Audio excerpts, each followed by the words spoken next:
তিনিচুকীয়া জিলাৰ ডুমডুমা বিধানসভা সমষ্টিৰ অন্তৰ্গত ফিলবাৰী গৌৰীপুৰ গাঁৱত 21 জুলাইত এগৰাকী যুৱতী পুখুৰীত পৰি অকাল মৃত্যুক আঁকোৱালি লৈছিল। 3 দিন ধৰি ঘৰৰ পৰা নিৰুদ্দেশ হৈ থকা যুৱতীগৰাকীৰ মৃতদেহ পথাৰৰ মাজৰ পুখুৰীত উদ্ধাৰ কৰা হৈছিল। মৃত দীপালী গগৈ গৌৰীপুৰ স্থিত বাসগৃহত ডুমডুমা সমষ্টিৰ বিধায়ক ৰূপেশ গোৱালাৰ নিৰ্দেশত ভাৰতীয় জনতা পাৰ্টিৰ কাৰ্যকৰ্তাসকলৰ লগতে বিজেপিৰ যুৱ মৰ্চাৰ কৰ্মকৰ্তাসকল উপস্থিত হৈ মৃতকৰ আত্মাৰ সদ্গতি কামনাৰ লগতে শোকস্তব্ধ পৰিয়ালক সমবেদনা জ্ঞাপন কৰে।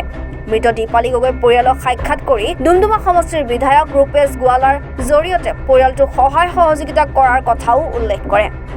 আনহাতে ডুমডুমা সমষ্টিৰ প্ৰাক্তন কংগ্ৰেছী বিধায়ক দুৰ্গা ভূমিজ মৃত দীপালী গগৈ বাসগৃহত উপস্থিত হৈ কেতবোৰ মন্তব্য আগবঢ়াইছিল। মৃত লোকৰ বাসগৃহত দুৰ্গা ভূমিজ উপস্থিত হৈ উচ্চ নিজ ধনী দুখীয়াৰ দৰে নিকৃষ্ট মন্তব্য আগবঢ়োৱাটো দুখজনক বিষয় বুলিও উল্লেখ কৰি যোগাত্মক চিন্তাধাৰাৰে আগবাঢ়িবলৈ প্ৰাক্তন বিধায়কগৰাকীক বিজেপিৰ কৰ্মকৰ্তাসকলে আহ্বান জনায়।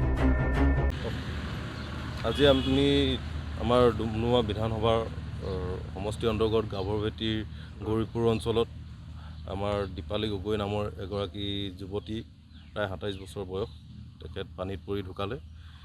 সেইকাৰণে আমাৰ বিধায়ক ৰূপেশ গোৱালা ডাঙৰীয়া তেখেত গুৱাহাটীত থকাৰ বাবে আমাৰ এটা প্ৰতিনিধি দল ইয়ালৈ তেখেতলোকৰ পৰিয়ালৰ খা খবৰ ল'বলৈ পঠিয়ালে। আমি ইয়ালৈ আহিলোঁ আৰু তেখেতলোকৰ পৰিয়ালৰ আমি সমবেদনা জ্ঞাপন কৰিলোঁ। যিহেতু অত্যন্ত দুখজনক বিষয় এজনী গাভৰু ছোৱালী এনেকৈ পানীত পৰি ঢুকোৱাটো, সেইকাৰণে সিহঁতৰ পৰিয়ালক আমি যিখিনি পাৰোঁ ক্ষতিপূৰণ দিবলৈ আমি চেষ্টা কৰিম বিধায়ক মহোদয়ৰ যোগেদি।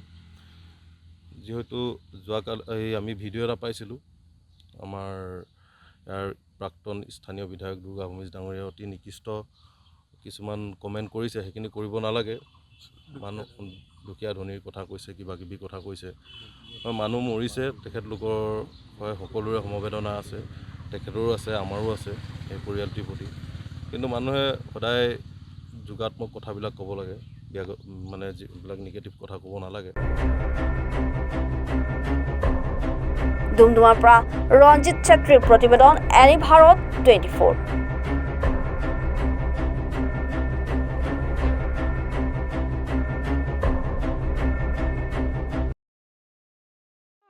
ৰব, আপুনি যে এটা অপৰাধ কৰিবলৈ গৈ আছে, আপুনি জানেনে? এই নাবালিকা গৰাকীক এতিয়াই বিয়াত বহোৱাটো যে এটা অপৰাধ, আপুনি জানেনে? অপৰাধ কেনেকৈ?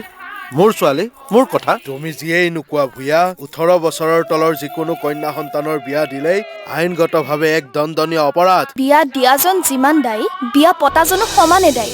এতিয়া তাই পঢ়া শুনা কৰাৰ বয়স, খেলা ধূলা কৰাৰ বয়স। তাইক খেলিবলৈ দিয়ক, পঢ়িবলৈ দিয়ক, আৰু চাব এদিন আপুনি তাইক লৈ গৌৰৱ অনুভৱ কৰিব পাৰিব। এতিয়াই তাইক সংসাৰৰ বোজা দি তাইৰ ভৱিষ্যত জীৱনটো অন্ধকাৰ কৰাৰ অধিকাৰ তোমাৰ জানো আছে?